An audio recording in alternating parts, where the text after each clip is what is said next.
Hey guys, welcome to Appalachia's Homestead. Patera here with a new video for you today. We're making homemade Appalachian style banana pudding.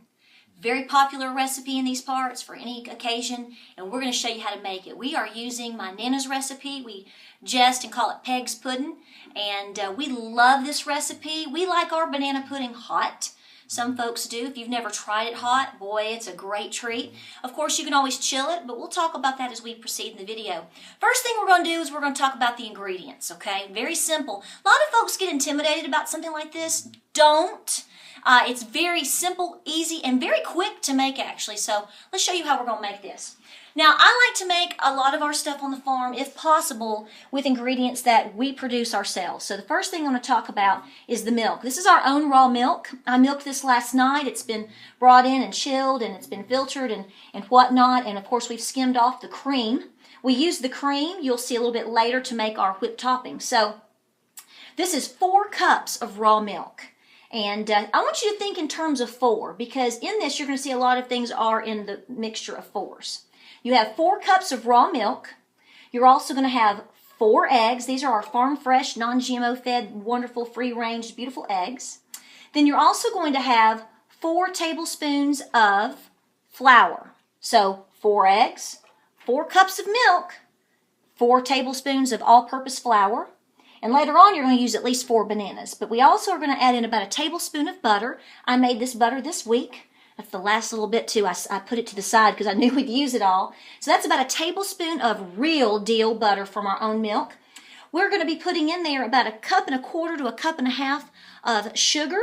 And then later on, we're also going to be adding cinnamon. This is the secret ingredient right here. This is our wonderful cinnamon from our local Mennonites.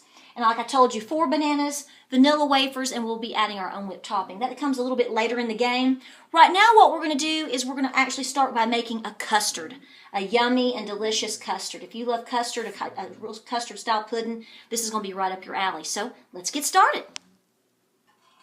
All right, so the first thing that we're going to do is add our milk. Then we're going to add our sugar. Looks like a whole lot. That's only about 1.5 cups of sugar. And then, of course, we're going to add our flour. We're going to start with these 3 ingredients. We want to get them really going and heated. Now, I'm going to be using a whisk. I've got a stainless steel pot here. I did not use cast iron for this. This is getting pretty hot. We're registering almost 400 here at the top. So what you're going to do is you're going to get this really mixed. Now, a lot of folks, when they make pudding, an old-fashioned style custard and pudding and stuff, they would use a double boiler. First of all, I'm not using a double boiler here. I've made this several different ways, and I've got it on a trivet. So that's going to help keep the heat down. But the main thing is you're just going to have to know that you're going to be stirring a lot. If you don't have a double boiler going, which, you know, you can judge that as you need to. But right now, what we're going to be doing is just letting this heat up. Kind of get it to a slow boil here, getting it going. You'll know when this is ready as you progress, because it'll start to thicken up for you. So for now, I'm just going to be standing here mixing this up. Again, it's your 4 cups milk, 4 tablespoons of flour. You're basically adding 1 tablespoon per every cup of milk. So if you actually take this down to 3 cups milk, then you would only use 3 tablespoons of flour. So that's pretty simple. So we're just getting this going with the sugar, getting it dissolved. And I bet I'll have some kitty cats running around here in a few minutes trying to figure out what I'm doing, because they're curious about this sort of stuff. All right, we'll be back with you in just a moment for the next phase. What I'm doing right here is I'm preparing my yolks. When you're making banana pudding, you're not going to actually be putting in the entire egg. You're just going to be putting in the yolks. So I'm moving kind of fast. So now what folks do with the egg whites is they make the meringue. I don't make meringue for my banana pudding because we eat it hot. So we put homemade Cool Whip or whipped topping on top, but we'll talk about that. So I'm just filtering back and forth. I don't fully break mine. I just go back and forth. Pray on it a little bit. So that's what we're doing right now, quickly as we can, because that's coming up next. We got to get whisking again. All right, so we've got this stove getting very hot, and so is the mixture. It's starting to lightly boil. So the next thing I'm going to do is I'm trying to go very, very fast. You've got to work at times a little bit fast.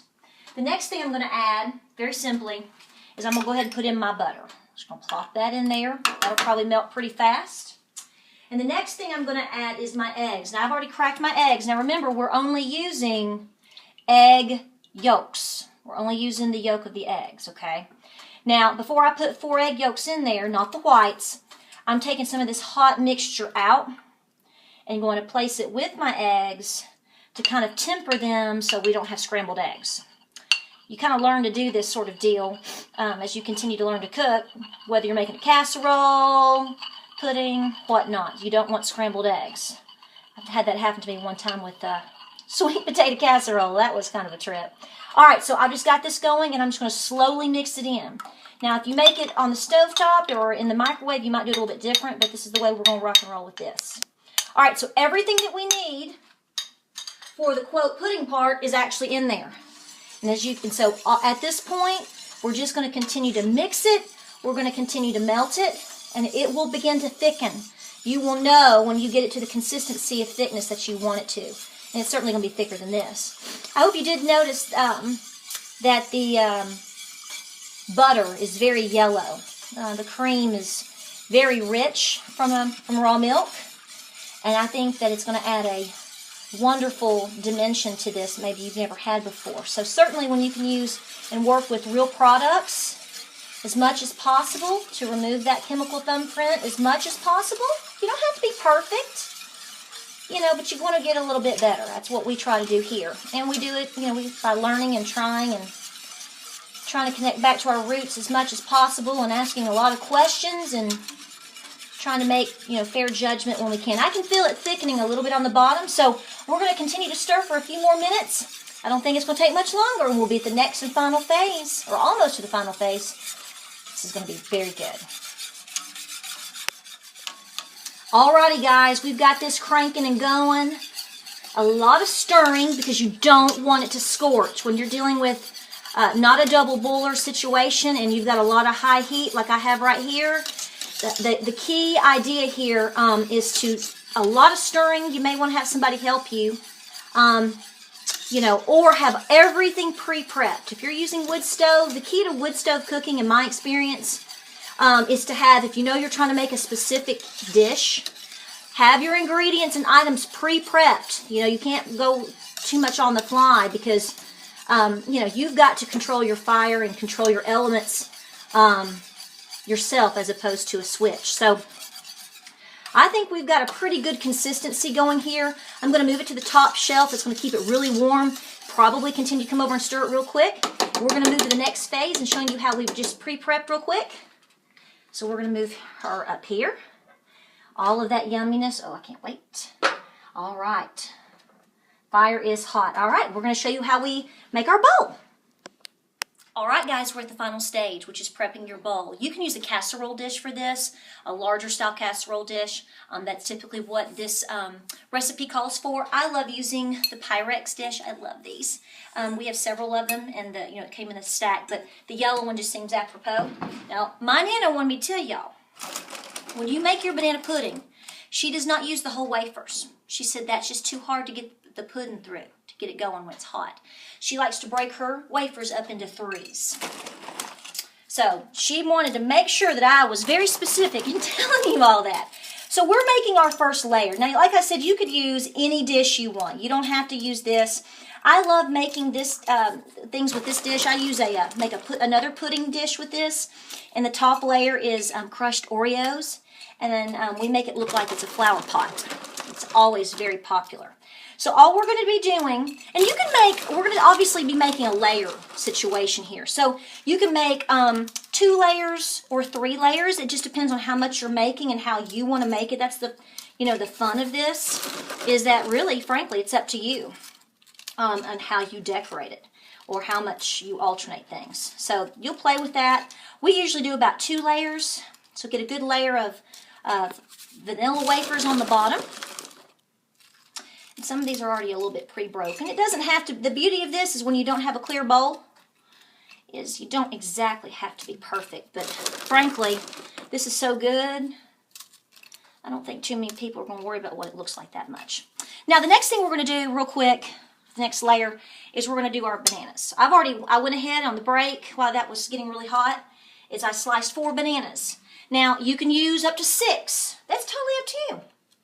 Some folks, put different things in their pudding. You could put maybe some chocolate chips.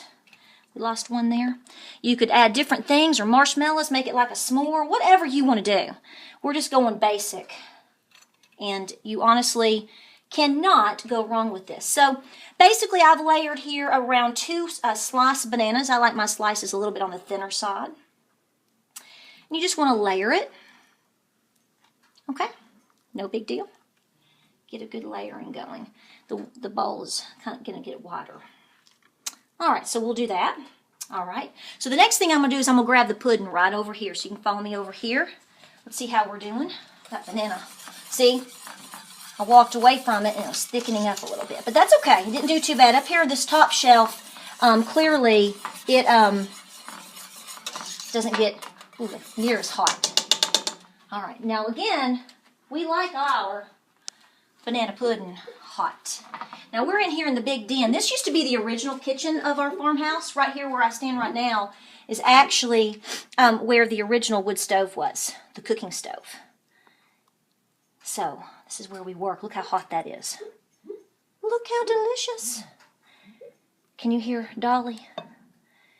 All right, I don't want to use all of it. Get a good bit down there. Let me put this back right over here, and let me show you the secret ingredient, and we'll do one more layer. We're going to have to work fast. So we've got this in here. This is going to be a beautiful presentation. I use just a little bit, or what they know as a hair of cinnamon. Not a lot. I mean literally a pinch, as you can see there. And I just lightly put it in the middle layer. I've never had anybody do this. Don't ask me why I did it. I love cinnamon in a lot of different things. Just a little bit. It's a strong, it has a strong flavor, as you know. But with that banana, just a pinch. You're not going to coat the whole top. When my husband ate this, he ate it and he said, "What is that I'm tasting?" And I said, "Well, what do you think it is?" He's like, "I just can't figure it out, but it just makes it so right." So that's what that does. Now we're going to continue on with the next layer. Right here with the next layer. Remember, Nana said 3s, so that's what we're doing. So we're going to make the next layer. We'll be back with you in just a moment for our Cool Whip homemade. All right, we're there. Final product made. Everybody's gathered around, ready for a big bowl of warm to /hot banana pudding. That's the way we like it. Now, with the final product, you don't have to eat it hot. You can make it, obviously, if you choose to make the meringue with the egg whites, you can do that, or just use your sorts of Cool Whips. You're going to want to cool this maybe for the afternoon or day, for the next day, probably overnight, but we always eat it hot. It never makes it to the fridge, I guarantee it. It's so good. Now, we make our own whipped cream. We take our raw milk, and we skim off. I let my cream rise really good and thick, and I skim off several gallons. And then we made our own. It's very simple. You're going to put that cream into I use my KitchenAid. You put it into a KitchenAid, and I put my whisk on, and then I just let that go on high for a few minutes. It took about 10 to 12 minutes approximately. I have to put a little bit of a splash guard on top. Which is called a towel, a kitchen towel. And you come up with this beautiful, thick, rich whipped cream. It's not like whipped topping you buy at the store. It's got more of a bit of a buttery yellow color. It's cream. Then I added my own homemade vanilla to it, which is in the video hopefully, and also just a little bit of sugar, just to sweeten it. You flavor it to how you want to eat it. So this is the good stuff right here.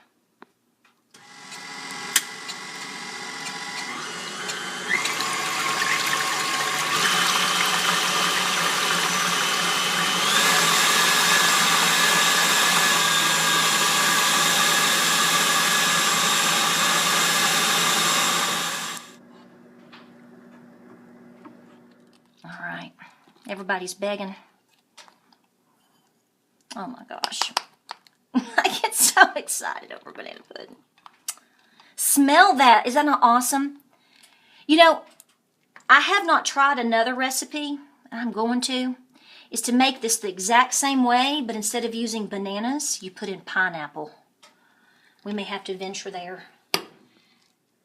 This whipped cream tastes like, now it's not white. It tastes like, kind of like snow cream. All right, here we go.